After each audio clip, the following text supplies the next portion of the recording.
एक ब्रेकिंग बातमी आहे. आमदार बच्चू कडू यांनी एकनाथ शिंदे यांच्या मुख्यमंत्री पदाबाबत पुन्हा एकदा भाष्य केलंय. शिंदे अर्ध्या रात्री देखील मदतीला धावून येतात, त्यामुळं अशा ताकदीचा नेता राज्याचा मुख्यमंत्री व्हावा असं प्रत्येकाला वाटतं, असं विधान बच्चू कडूंनी केलं. तर एकनाथ शिंदेंच्या मुख्यमंत्री पदासाठी प्रार्थना करू असं देखील त्यांनी म्हटलंय. ते साखळ घालायचं काम आहे, ते जनतेसोबत घालू.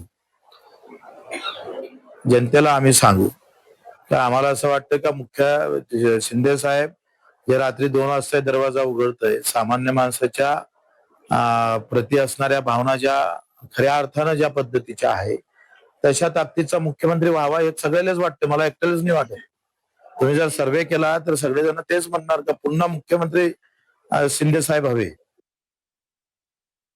अचलपूर विधानसभा मतदारसंघाने बच्चू कडू नावाची नौटंकी आपल्या मतदारसंघातून हद्दपार केली आणि ज्या मतदारसंघातल्या जनतेची नस, स्वतःच्या हक्काच्या मतदारसंघातल्या जनतेची नस बच्चू कडू यांना ओळखता आली नाही, त्यांना महाराष्ट्राची नस कधीपासून समजायला लागली, महाराष्ट्राच्या जनतेचं म्हणणं कधीपासून समजायला लागलं.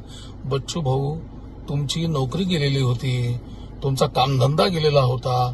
अरे आता ज्या मालकाने तुम्हाला नोकरी दिली त्या मालकाचं गुणगान तुम्ही करणारच आहे.